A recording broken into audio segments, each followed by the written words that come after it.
1, 2, 3. Baik, halo, perkenalkan nama saya Michael Cristiano dari kelas C081, kelas Desain Antarmuka.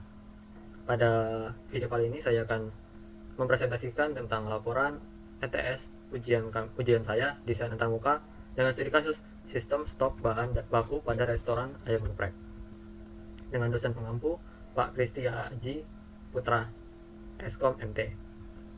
Yang pertama, pengguna dan karakteristik sistem. Pengguna dan karakteristik sistem yang saya gunakan adalah ada dua.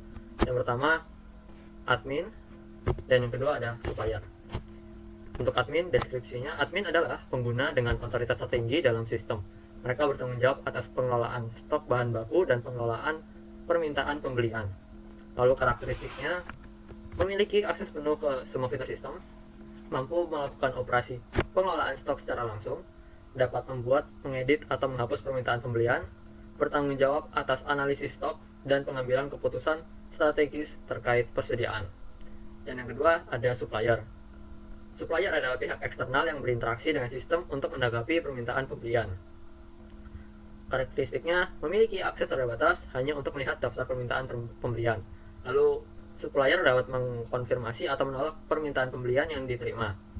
Tidak ada akses ke fitur pengelolaan stok atau pembuatan permintaan. Jadi pembuatan permintaan permintaan dan pengelolaan stok hanya dilakukan oleh admin. Yang kedua, model tugas dan hak akses pengguna. Admin,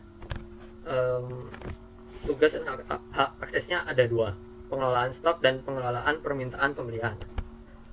Dalam pengelolaan stok ini, admin itu dapat menambahkan, mengedit, atau menghapus bahan baku dari stok. Lalu dapat melihat daftar stok saat ini dan riwayat perubahan. Lalu yang kedua, pengelolaan permintaan pembelian, admin dapat membuat permintaan pembelian baru, admin dapat mengedit atau menghapus permintaan pembelian yang ada, dan admin dapat menyetujui atau menolak permintaan pembelian yang diajukan oleh supplier. Lalu untuk supplier, tugas dan hak aksesnya ada satu, menanggapi permintaan pembelian. Jadi supplier dapat melihat daftar permintaan pembelian yang diajukan oleh resto, lalu dan supplier dapat mengkonfirmasi atau menolak permintaan pembelian berdasarkan ketersediaan barang atau alasan lainnya. Yang ketiga, struktur menu dan error handling. Jadi struktur menu saya ada 7. Yang pertama ada beranda, manajemen stok, daftar bahan baku, tambah atau edit stok, pemesanan, daftar permintaan pembelian, dan buat permintaan baru.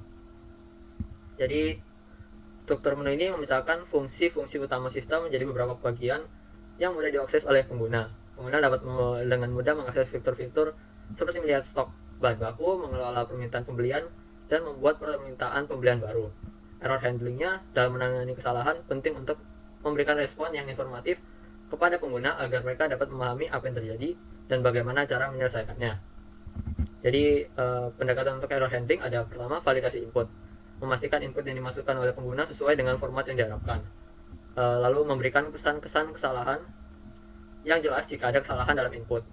Lalu ada pesan kesalahan, menyediakan pesan kesalahan yang informatif untuk memberitahu pengguna tentang masalah yang terjadi dan memberikan saran atau petunjuk tentang langkah-langkah selanjutnya yang dapat diambil oleh pengguna untuk menyelesaikan masalah yang ada. Yang ketiga, kesalahan server. Dalam menghadapi kesalahan server dapat kita lakukan dengan menampilkan pesan kesalahan yang umum dan mengarahkan pengguna untuk mencoba lagi atau menghubungi admin jika perlu. Lalu ini adalah workflow-nya. Jadi yang utama kita ada login, lalu dari login akan pindah ke halaman beranda. Nanti dari halaman beranda kita bisa mengakses ringkasan stok dan grafik analisis. Lalu dari login juga kita dapat mengakses halaman manajemen stok, daftar bahan baku, lalu tambah stok. Habis itu dari login juga kita dapat mengakses halaman pemesanan. Dari halaman pemesanan akan ada pilihan daftar permintaan pembelian dan juga buat permintaan. Ini adalah sketsa dan storyboardnya. Jadi ini adalah halaman utamanya. Halaman utama saya ada begini. Jadi ini halaman utamanya, lalu kita login, nanti masuk ke halaman login. Terus di halaman berandanya ini ada ringkasan stok dan grafik analisis. Lalu di halaman loginnya ini halaman login. Jadi halaman login nanti kita masukkan data sesuai dengan username dan password. Jika memang datanya adalah admin, maka masukkan admin, dan admin nanti jadinya masuk ke halaman manajemen ini, manajemen stok. Jadinya masuk ke halaman manajemen stok. Namun jika masukkan supplier dan supplier, maka akan ke halaman pemesanan. Ini halaman pemesanan. Ada lihat daftar permintaan dan buat permintaan baru. Lalu dari yang tadi kita masukkan admin dan admin, maka akan masuk ke halaman manajemen stok. Manajemen stok ada lihat daftar bahan baku tambah stok. Sebelumnya juga di halaman beranda kita ada ringkasan stok dan grafik analisis. Jadi kita bisa melihat ringkasan stok yang ada atau ringkasan stok bahan baku yang tersedia. Ada ayam, bumbu geprek, dan sambal. Lalu grafik analisisnya juga ada bahan-bahan bakunya dan persediaan bahan bakunya. Lalu setelah itu ini adalah halaman admin. Lihat daftar bahan baku dan tambah stok. Lihat daftar bahan baku, ini adalah penampilannya. Itu adalah isinya adalah bahan bakunya ayam, bumbu geprek, dan sambal. Lalu kita bisa tambah stok. Jadi kita input stok, nanti ditambah stok, maka akan kembali ke halaman manajemen stok. Habis itu halaman pemesanan, ini adalah halaman supplier. Ada di daftar permintaan dan buat permintaan baru. Jadi kita bisa melihat daftar permintaan pembelian, apa yang dicari oleh restonya kepada supplier.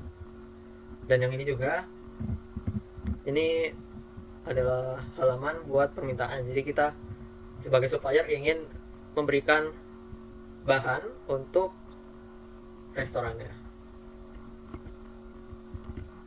Sekian presentasi dari saya, terima kasih.